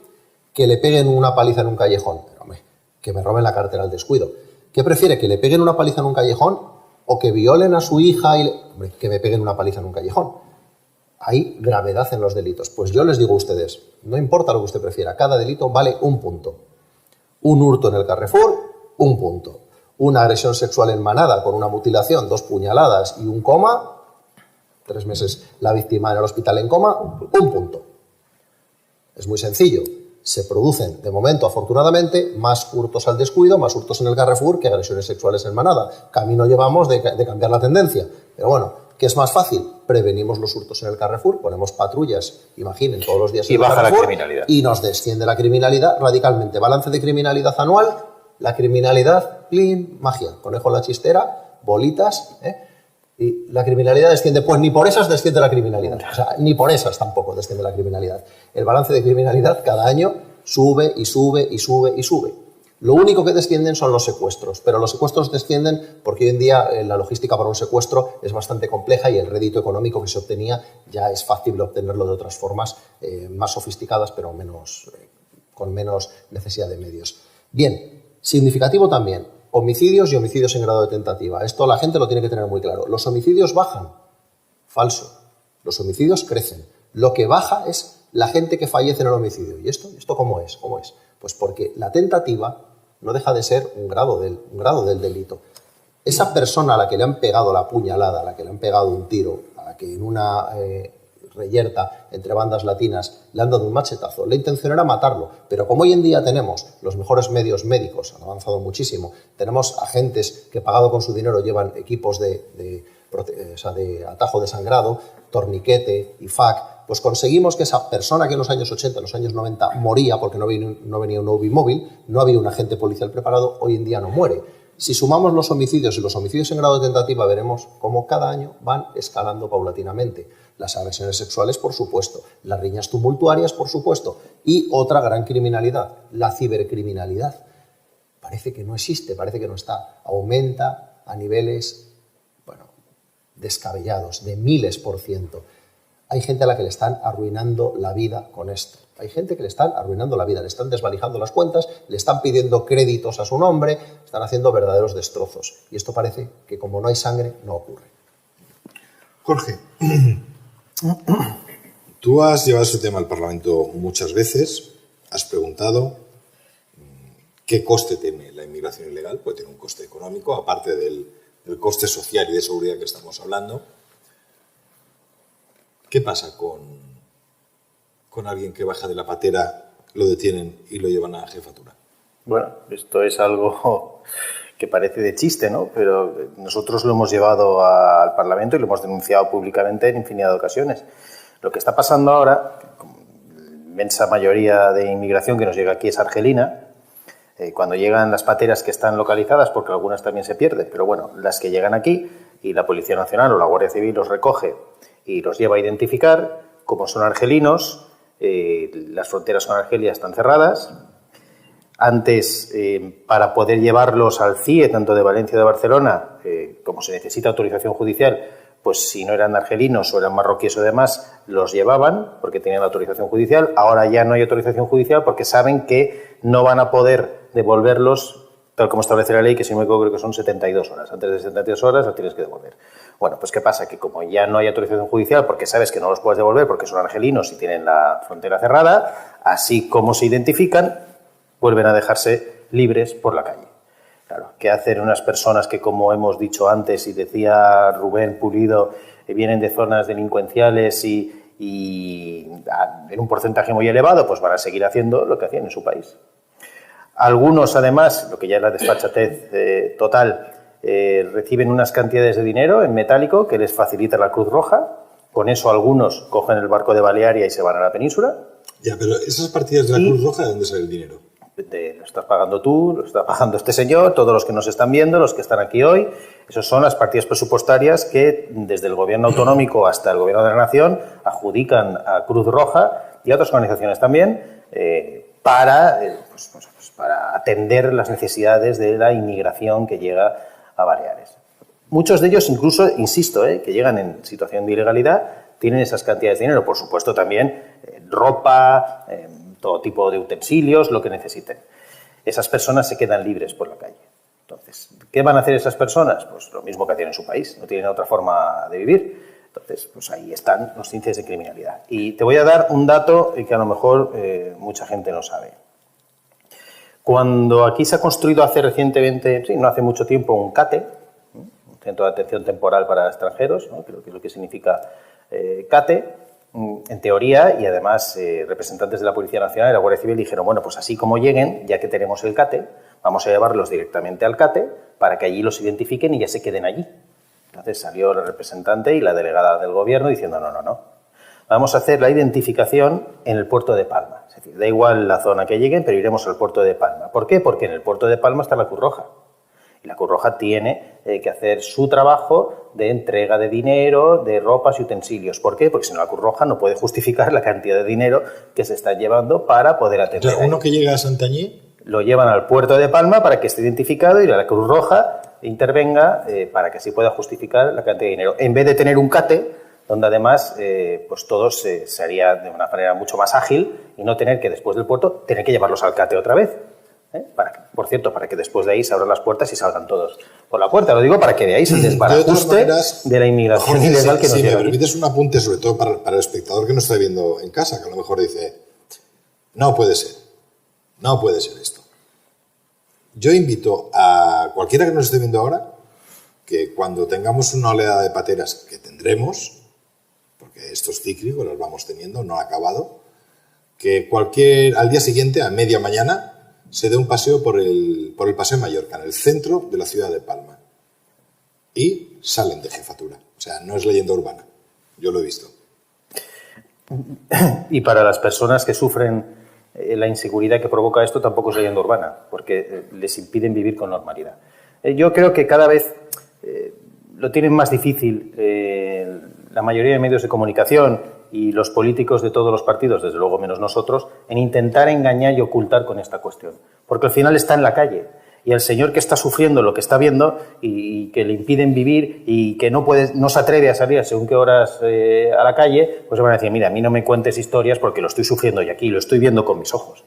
Entonces, a esto hay que ponerle freno. Hemos cambiado el control policial por el control, entre comillas, humanitario. Y esto es muy fácil de verlo. Si nos vamos a las estadísticas de los centros de internamiento para extranjeros, las estadísticas de internamiento, de inmigración ilegal en los CIES en los últimos años, vemos como esas estadísticas de internamiento caen en picado. Es decir, la inmigración ilegal no pasa a ser internada en un centro que se crea con ese fin, con el fin del control de esa inmigración ilegal y de la tutela policial, es decir, del registro y de la identificación policial. Pues vemos cómo ha caído en picado y si nos vamos a las memorias de las organizaciones humanitarias, si nos vamos a las memorias de la Comisión Española de Ayuda a los Refugiados, si nos vamos a las memorias de Cruz Roja, vemos cómo la cantidad de tutelados y de acogidos por estas ONG aumenta. Pasamos de un control policial a un control por parte de voluntarios que no tienen ningún tipo de conocimiento acerca de las tendencias no irás a abrir el melón, ¿no? De los menores tutelados, ¿no? Aquí podemos hablar eso es otra historia. Es que ahora, si abrimos ese melón, ese era el melón que quería. Pero es que ahí hablamos de miles y miles y miles de tutelados cada año por las administraciones autonómicas. Ahí hablamos de miles de millones de euros al año, miles de millones de euros cada año. Porque hubo un juez que se atrevió a decirlo, un juez de menores, Emilio Calatayud, que a muchos lo conocerán, que lo dijo claramente, que un menor extranjero no acompañado costaba en torno a los 200 euros diarios. Multipliquen eso por los 9.000, 10.000 menores extranjeros no acompañados que son tutelados cada año por las diferentes administraciones autonómicas. Y luego que sean menores, porque luego ahí tenemos otro problema, que son todas esas diligencias para la determinación de edad de estos menores extranjeros no acompañados, que en muchas ocasiones nos llegan con 20 años, dicen que tienen 17, y pasan automáticamente a darle presunción de veracidad a esa edad que dice ese supuesto menor y automáticamente también pasa a ser tutelado por la administración autonómica. Y así se puede quedar meses hasta que incluso años hasta que se practican las pruebas. De esos quería hablar, de los MENAS, porque hará unos 4 años tuve la oportunidad de visitar el centro de MENAS. En Mallorca hay uno solamente. En aquel momento estaba en una barriada de Palma. Era un centro con capacidad para 25. Creo que había 21, 22, o sea, no estaba... Bueno, lo visitamos, yo tuve la oportunidad de visitarlo, hablar con algunos chavales de allí, con los monitores, hablando claro, pues bueno, podía haber alguna figura, pero no era tampoco un centro especialmente conflictivo. Sin embargo, eso cambia. Con las oleadas de los últimos 2-3 años que tenemos en Baleares, que Se dispara la llegada de pateras, cambia el perfil y cambia el perfil de Mena, evidentemente, y vamos a un perfil mucho más conflictivo, por decirlo de una manera, hasta el punto que ese centro de Menas se tiene que trasladar del barrio por problemas con los vecinos y ahora está ubicado en el levante de la isla. Sigue siendo un centro de Menas de en torno a 25 plazas. Yo me he preguntado muchas veces, si teníamos 21 Menas cuando llegaban 200 inmigrantes ilegales, no podemos seguir teniendo 25 cuando llegan 2.700. En Baleares estoy hablando. ¿Dónde demonios están? Pues paseando, Claro. paseando por la calle. Primero, Mena es un término tremendamente estigmatizante, bla, bla, bla, bla, bla. Yo siempre les digo a mis compañeros sociólogos y trabajadores sociales, pues ese término se lo pusisteis vosotros lo bautizasteis así, menores no acompañados, nos encanta, CATE, MENA, CI, nos encantan las siglas. Hay que preguntar a los institutos de medicina legal y a los equipos psicosociales que están en los juzgados cómo van los procesos que hacen de abusos sexuales, de menores no acompañados a otros menores no acompañados, de cómo cuando salen fuera se dedican con determinadas muchachas a tener determinadas prácticas de sometimiento y de proxenetismo.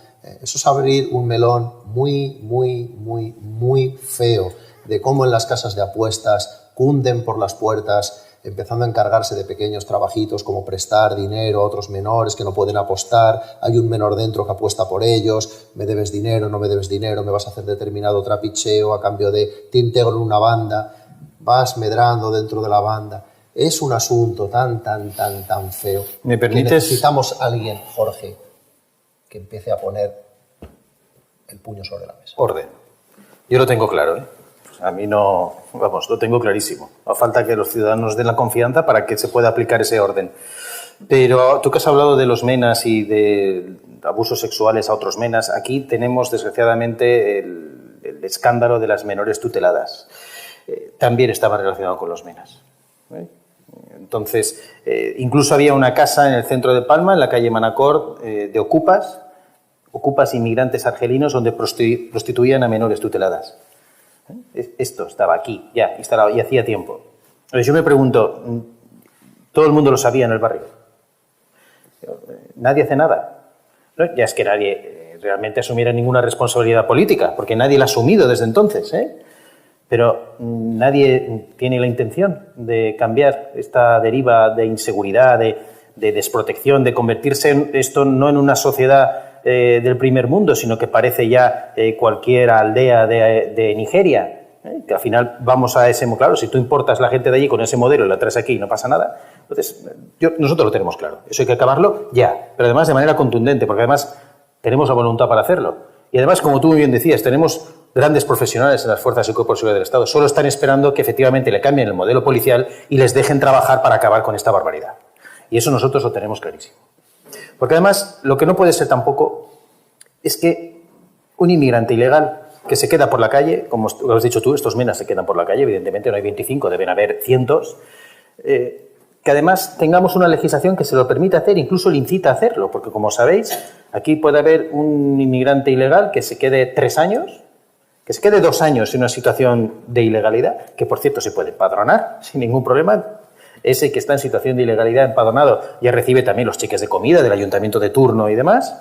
Y a los 3 años demuestra que yo es que llevo empadronado aquí 2 años, muy bien, pues tú ya, nada, estás en situación de legalidad sin ningún problema. O sea, tú estás incitando a que nos vengan aquí a visitar, que se pasen 2 años en el mercado negro, porque decía muchas personas de estas, lógicamente, acaban en unas redes del mercado negro, porque lógicamente, como están en situación de ilegalidad, no pueden trabajar de forma normal. Entonces, tú estás alimentando a que la gente que llega de forma ilegal quede en esta situación para que al 3er año digan que, oye, yo llevo aquí 2 años.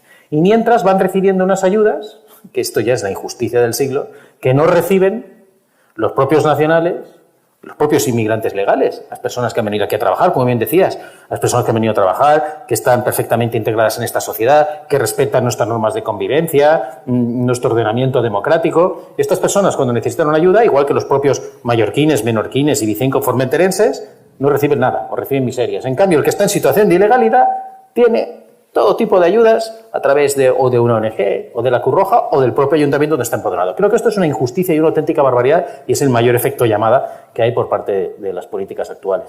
También tenemos la determinación de acabar con eso. Inmigración S.A., pero es que vive mucha gente de esto. Es que vive mucha gente de esto. ¿Cómo van a querer evitarlo? Si al final hablamos de voluntarios, hablamos de servicios de catering que pasan por esos centros de tutela, hablamos del concejal de turno que tiene un cuñado que está en cierta organización, que también, así, difícilmente, es clientelismo político, no hay más. Y para acabar con esto debemos de dejar de subvencionar todo esto, todo aquello que gire en torno a la inmigración ilegal. Cuando se acaba el dinero, desaparece por arte de magia todo lo demás. Hay una cosa que os quería comentar, al hilo de esto. Mirad, hace unos días aquí en Mallorca hubo una gran operación policial contra, digamos, un grupo que introducía en la isla para distribuir en mercadillos en Top Manta pues productos falsificados, bolsos, deportivas, etcétera. Bien, uno está acostumbrado, siempre que va a un mercado, pues bueno, pues ve alguna falsificación. Ahora falsificaciones hay por todo. ¿Por qué os lo digo? El objeto de esta operación era cortar la financiación que emanaba de ese negocio hacia otras actividades mucho peores como podían ser el yihadismo. Nos pasó un caso aparecido también en prensa hace nada, 2 semanas, en un ayuntamiento de la isla, en la feria del ayuntamiento, o sea, en la feria del pueblo, para que nos entendamos. No es que hubiera Top Manta, o sea, no tenías el vendedor, no. Es que los vendedores de falsificaciones, y no te digo que te cuelen un cinturón de una marca que lo parece y no lo es, no, no. Con mesa, con puesto, con tenderete del ayuntamiento y con licencia del ayuntamiento. O sea, no era el tipo que estaba con la manta para oír cuando venía alguien.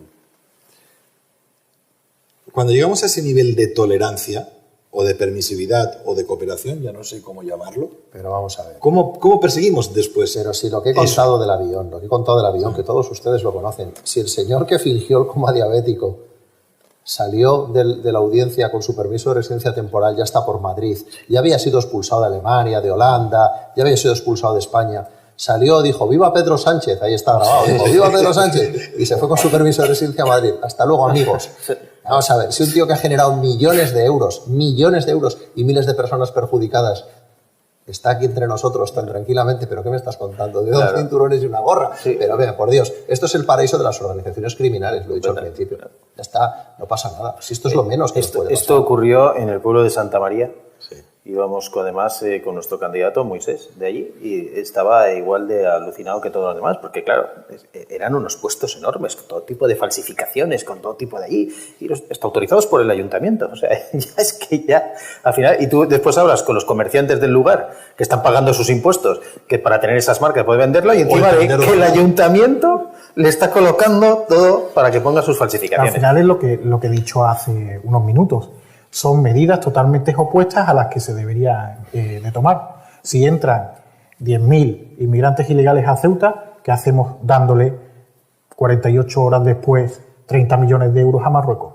Pero eso, ¿en qué cabeza cabe? ¿En qué mundo? ¿En qué no la ausencia de sentido común? Demasiada resiliencia. No veo demasiada resiliencia en ti, Rubén. Irá mal en la vida. Pues claro, ya me ha ido mal que ese es otro precio a pagar por todo esto, porque cuando igual alguien, ¿no?, algún activista o algún voluntario o algún político de izquierda resulta agredido por cualquier cuestión, yo lo veo en La Sexta, en 4, en Antena 3, en todos los medios de comunicación.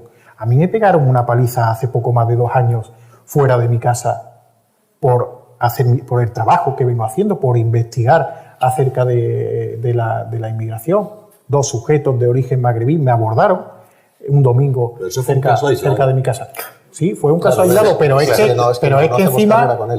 encima me llegaron a decir, con el golpe en la cabeza y con la herida que me dejó en la cabeza, que era una denuncia falsa, que eso me lo había inventado yo, pues porque en ese momento me convenía estar en el foco. En un país serio, sí, Rubén tendría un programa, habría hecho una serie de documentales, tendría un programa en prime time con la información que tiene. Con la información que tiene cualquier productora, que las hay en España, magníficas, enormes, con muchísimos medios, en un país como en Estados Unidos, y eres testigo tendría de que una se ha serie de intentado. documentales, porque la información que maneja es increíble. Eres testigo de que se ha intentado. Es increíble, Y pero no le conviene. No, o sea, ¿qué me estás contando? Un señor que viene aquí demostrando con datos, porque si hablara por hablar, pues bueno, podríamos pensar que se lo inventa. que se lo inventa y que no es una persona fiable, con datos y con demostración empírica y documental.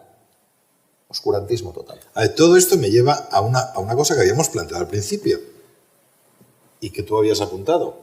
El hecho de que, por ejemplo, Marruecos utiliza la inmigración ilegal como una herramienta de presión política en el ámbito internacional.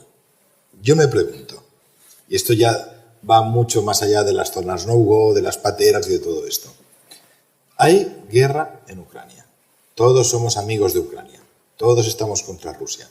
Le compramos más gas a Rusia que nunca. Esta idea de hacer un boicot no la entiendo. He envejecido mal. Luego nos ponemos a comprar gas a Argelia. No nos engañemos. Se lo compramos al gobierno de Argelia. Si yo le compro gas a Argelia, yo le puedo decir: oye, muchacho, el tema de las pateras, páramelo, porque te estoy inyectando dinero. No, estamos comprando gas y nos están regalando pateras. ¿En dónde estamos en política internacional? Es que a mí, sinceramente, no lo veo, no lo entiendo. Estamos a la altura de un Estado fallido. Sí, es que no hay más. En políticas de inmigración estamos a la altura de un Estado fallido, porque el actual gobierno no va a tener jamás forma de controlar esto, porque ha entrado en una espiral de chantaje tal que va a querer poner remedio y no va a atinar. No va a poder. Y mejor que no pongan remedio, porque ya hablé del capítulo de 2019 cuando Marlaska viaja a Argelia y lo que sucede después, y cada vez que viajan a Marruecos, lo que sucede después, que bien lo saben los canarios. Yo creo que lo mejor es que no hagan nada. Lo mejor es sacarlos del gobierno. Y que tengamos la fortuna de que haya un cambio político. Al mando ahora mismo hay una cabra tocando el violín. Esa es la realidad. Hay un tipo tocando la lira viendo cómo Roma arde. Y encima encantado de haberse conocido mirándose al espejo. Y eso es nefasto, eso que nos parece tan gracioso y es tan divertido para hacer memes, nos está costando la ruina actual. No la vemos porque al final las inercias en sociedades avanzadas como las nuestras cuesta una serie de décadas verlas, pero nuestros hijos desgraciadamente las van a ver. Ahí has dado el clavo, porque yo también quería comentar eso. Y es que el problema de la inmigración ilegal y la inseguridad no es que se sufra inmediatamente ahora, sino que es un problema a medio y largo plazo. Lo estamos viendo en países que ya tenían este problema y que también con estas políticas del multiculturalismo dejaron que venga todo el mundo, que esto es una maravilla. Es una inversión en delincuencia. Francia, exacto, sí, efectivamente. Pues será la Francia, única política Bélgica, que tenemos a medio y largo plazo. Sí, pues esa es. Pues ¿qué estábamos hablando antes? Pues que hay zonas de París, y lo vimos en la final de la Champions League, pero es que hay zonas de París donde se aplica la yihad. La sharia, perdona. La yihad vendrá después. La sharia. Donde ya en una sociedad, en teoría, primer mundo, Unión Europea, democracia avanzada, tenemos zonas donde es como si estuvieras en un poblado de una república islámica. Y estamos hablando de personas que están teniendo una media de 6 y 7 hijos. Y si el nacional de turno tiene una media de 1, yo no soy matemático, pero esto en 20 años, pues ya sabemos qué va a poder pasar. Entonces, quiero que la gente se dé cuenta y sea consciente de que las políticas de ahora nos van a hipotecar el futuro. Y la civilización occidental democrática que tenemos en estos momentos corre el riesgo de colapsar y acabar siendo, pues, lo que ahora son muchos países de África y algunas repúblicas islámicas. Por eso, o ponemos freno ahora, ya, aquí, en España, o tendremos muchas dificultades en unos años. Y yo, desde luego, eso no lo quiero para mis hijos, y yo creo que todos los que nos están viendo tampoco lo deben querer. Yo, aparte del libro de Josema, que ya hemos recomendado, y del trabajo de Rubén, tanto en La Gaceta como en tus redes sociales, hablando de esto, recomiendo que, si alguien tiene curiosidad, que le eche un vistazo a los libros de Oriana Fallaci, que hace años ya acuñó el término Eurabia. Y, por cierto, la llamaron de todo, que estaba loca, que era una agorera, que eso no iba a pasar, que no puede pasar. Es como lo que hablamos el otro día de la ley de Murphy, ¿no? Como dicen en una película. no es que vaya a pasar algo malo, es que si puede pasar, pasará. Está pasando. Está pasando ya. Está pasando. Está pasando ante nuestros ojos en tiempo real. Pero estamos empeñados en no querer verlo. Y parece mentira que teniendo ejemplos tan cercanos como Francia, como Alemania, como Suecia, como Bélgica, como Holanda, que los tenemos de ejemplo, Francia nos lleva 3 décadas, Alemania nos lleva 1 década. ¿A qué estamos esperando? Tanto nos gusta copiar los modelos de Europa siempre para lo malo. Europa dice, pues dejemos un poquito lo que Europa dice y veamos lo que Europa hace y veamos que lo que hace no es bonito y aprendamos. Os propongo ya a modo de colofón una intervención, porque vamos a intentar quedarnos con una parte positiva. 4, 5, 3, 2, 1 al menos, pincelada de qué podemos hacer, qué se puede hacer para atajar esta situación que, como decía Josema, ya está pasando. ¿Qué podemos hacer, Rubén? Sobre todo tomar conciencia y que la gente que esté a nuestro alrededor tome conciencia. A mí en algunas ocasiones me dicen, eres muy valiente por hacer lo que haces y tal, y yo les digo, yo lo que quiero que hagas es que lo que yo estoy contando se lo cuentes a tus familiares, se lo cuentes a tus amigos, se lo cuentes a tus vecinos, para que igual que eres consciente tú porque me has escuchado, o porque han escuchado a Josema, o porque han escuchado a Jorge, puedan ser conscientes ellos también, puedan ser conscientes tus amigos, tus vecinos, la gente que está en tu trabajo, sembrar conciencia. Que tomemos en consideración de que lo que está sucediendo es más grave de lo que podemos llegar a pensar y de que estamos muy cerca, no de solo del precipicio, sino de un punto de no retorno, de un punto de no solución, de un punto similar al que está viviendo Francia en estos momentos, en el que por mucho que quieran solucionar el problema, la mancha se está extendiendo ya a una velocidad que se hace incontrolable. Josema, ¿qué podemos hacer aparte de subirle el plus de insularidad a los agentes que trabajan en Baleares? No estaría mal. Y así el sueldo en general, pero bueno, no hemos venido a hablar de eso. Tenemos la mejor sociedad del mundo, sin ninguna duda. La sociedad española es la mejor sociedad del mundo. Este es el mejor país del mundo y el que haya viajado lo sabe. Tenemos las mejores fuerzas y cuerpos de seguridad del Estado y la mejor inteligencia del mundo, que provienen de esa sociedad, que es la mejor. Simplemente hemos tomado conciencia, tenemos la mejor sociedad, tenemos los ingredientes. A los medios, les digo, a los periodistas, medios valientes, gracias, Canal 4. Yo participo asiduamente en un programa bastante conocido de televisión, donde hay 2 periodistas muy valientes también, que dan voz sin ninguna cortapisa. Lo puedes decir porque lo sabemos todos y lo veo. Bueno, yo participo en Horizonte con Iker Jiménez y Carmen Porter. Jamás me han dicho de qué vas a hablar, qué vas a decir, no digas esto. Es muy importante que más periodistas, más medios, simplemente dejen dar el mensaje, simplemente, sin cortapisas, para que la gente sea capaz de valorar por sí misma y de decidir, poner en una balanza el bien, el mal y situarse en un punto. La neutralidad, al final, pasa factura. Nadie puede ser neutral, solo Suiza y porque tiene el dinero de todo el mundo. Hay que tomar partido. Jorge, ¿qué podemos hacer y no vale pedir el voto? Bueno, sabes que lo haré, pero porque además ahora puedo. Pero hay esperanza. Vamos a ver, la situación es muy grave, yo creo que estamos con grandes expertos que así lo demuestran, pero hay esperanza. Por ejemplo, que estemos hoy aquí en un programa de televisión con un canal que se haya atrevido a hacer este especial es un paso muy importante. Esto hace poco tiempo era impensable.